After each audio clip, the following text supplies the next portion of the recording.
Welcome दोस्तों। आज की वीडियो में हम पढ़ने वाले हैं जॉइंस के बारे में। माइस्क्ल में कितने टाइप के जॉइंस होते हैं और उनको कैसे यूज़ करते हैं। तो स्टार्ट करते हैं। सबसे पहले इसमें होते हैं 4 टाइप के join: inner join, left join, right join और फुल जॉइन। तो एक बार मैं आपको ग्राफ दिखाता हूँ, आपको आइडिया हो जाएगा। इनर जॉइन, इसमें क्या होता है कि आपका जो भी डेटा पहली टेबल में भी एग्जिस्ट करता है और सेकंड वाली टेबल में भी, तो जो कॉमन डेटा होगा आपको वही निकाल के देगा इनर जॉइन। इसका मैं एग्जांपल भी बताएंगे आपको। और उसके बाद आता है लेफ़्ट जॉइन। लेफ़्ट जॉइन में क्या होता है कि आपको लेफ़्ट वाली टेबल का डेटा तो कंप्लीट चाहिए, लेकिन जो सेकंड वाली टेबल है उसका डेटा केवल वही चाहिए जो लेफ़्ट वाली और उसमें जो कॉमन हो।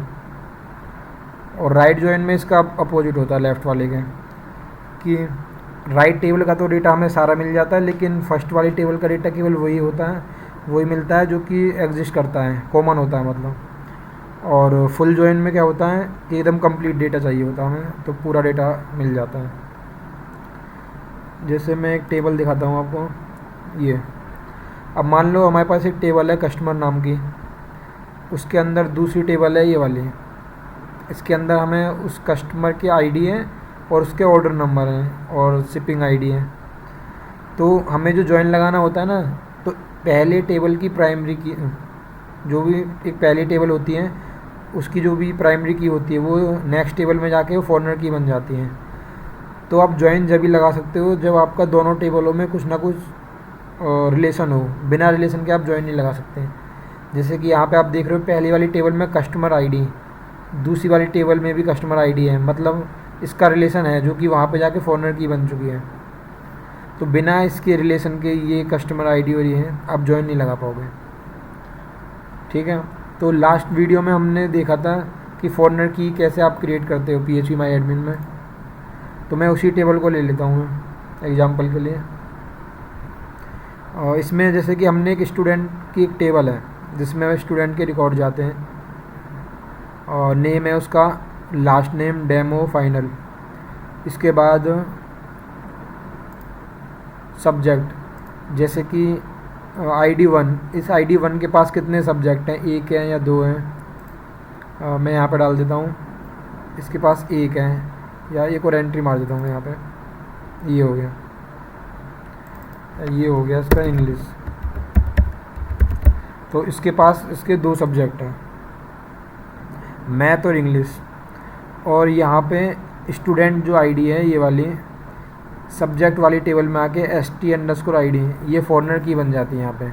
लास्ट वीडियो में मैंने दिखाया था कैसे फॉरनर की हम सेट करते हैं। यहाँ रिलेशन व्यू पे जाके आप भी सेट कर लेना। तो ये है, तो दोनों में हमारे जो कॉमन चीज़ होगी जिससे हम जॉइन लगा सकते हैं, ये आईडी यहाँ पर जाके ये आईडी है। अब हम जॉइन लगाते हैं। तो जॉइन लगाने का जो सिंटैक्स होता है वो सिंपल है, सेलेक्ट स्टार फ्रॉम टेबल, उसके बाद आपके जॉइन का नाम, जो भी आपका लेफ़्ट जॉइन है, राइट जॉइन है या इनर जॉइन है। तो सबसे पहले मैं आपको इनर जॉइन लगा के दिखाता हूँ।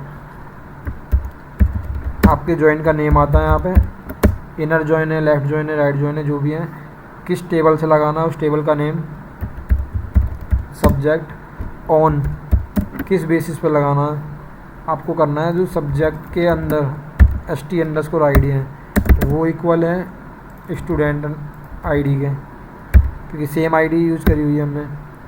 तो अब हम निकालते हैं डेटा इसका।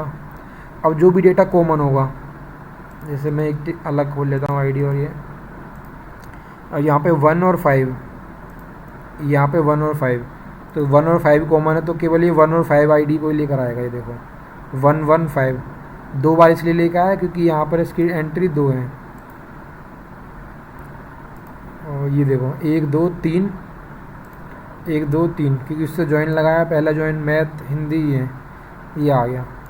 तो ये केवल हमें ये जो बाकी के जो डेटा हैं, जैसे इसमें जो नल वैल्यू वाला 4 ID है इसकी IT, वो नहीं आया। सेम इसमें भी 7 8 नहीं आए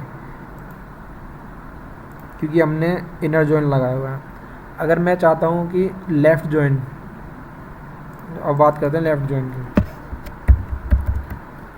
कि लेफ़्ट में हमारी टेबल है स्टूडेंट की, कि स्टूडेंट के तो सारे रिकॉर्ड आए हमारे पास, और सब्जेक्ट के केवल वही रिकॉर्ड आने चाहिए जो कि कॉमन है, जैसे 151 अगर एग्जिस्ट करती है। एक आईडी मान लो मैं यहाँ पर दे देता हूँ 15 जो कि एग्जिस्ट ही नहीं करती। तो एक मिनट, अच्छा मैंने वो कैस्केडिंग लगा रखी है, यहाँ पे लेगा नहीं है क्योंकि रिलेशन बना रखा है ना, वो आईडी एग्जिस्ट ही नहीं करती इसलिए, तो मैं डाल नहीं सकता यहाँ पे।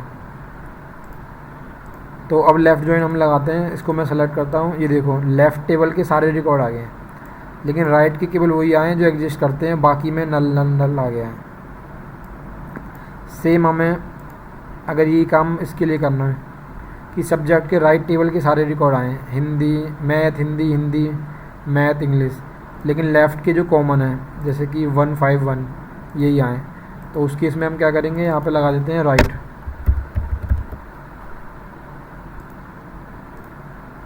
तो ये देखो आपके लेफ़्ट टेबल जो ये यहाँ से यहाँ तक है, ये वाली टेबल जो ये सारे आ गए, मैथ इंग्लिश हिंदी, लेकिन राइट टेबल में जो कॉमन है वही आया 115, और बाकी जो एग्जिस्ट नहीं करते मतलब जो है ही नहीं उनके आगे नल नल आ जाता है।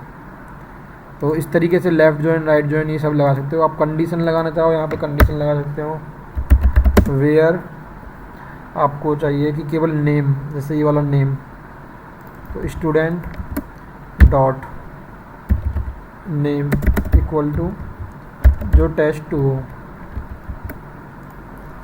तो ये देखो, तो इस तरीके से आप एंड और जो भी सब जितनी भी कंडीशन है आप सब लगा सकते हो यहाँ पे। बस उस टेबल का नेम दो, किस टेबल से लगाना है, उस फील्ड का नेम, स्टूडेंट का लगाना है, सब्जेक्ट का लगाना है, सब्जेक्ट का दो ये। और एक चीज़ और, अगर आप इसमें टेबल का नेम चेंज करना चाहते हो, जैसे कि वो मैंने बताया था एज करके कर सकते हो, एज SUB कर दिया, तो इसी को आप कॉल करोगे सब्जेक्ट को SUB यहाँ पे, और SUB का ही डेटा चाहिए आपको, तो SUB डॉट स्टार, या सब्जेक्ट आ गए। सेम आपको स्टूडेंट की करनी है तो STD कर दिया, STDS कर दिया, यहाँ STDS कर दिया, यहाँ STDS कर दिया, यहाँ STDS, तो ये केवल स्टूडेंट का डेटा दिखाएगा। तो देख ले दोस्तों कैसे आपका लेफ़्ट जॉइन राइट जॉइन ये सब काम करते हैं, कैसे आप जॉइन को लगा सकते हो। सिंपल तरीका होता है, सेलेक्ट स्टार फ्रॉम टेबल का नेम, आपके जॉइन का नेम जो भी है, left join right join, table का नेम, ऑन किस बेसिस पे लगाना है, जो आपकी आईडी दोनों में, इस टेबल में ST_ID है, दूसरी टेबल में स्टूडेंट में ID है, और आपकी कंडीशन। ठीक है दोस्तों, मिलते हैं नेक्स्ट वीडियो में। Thank you.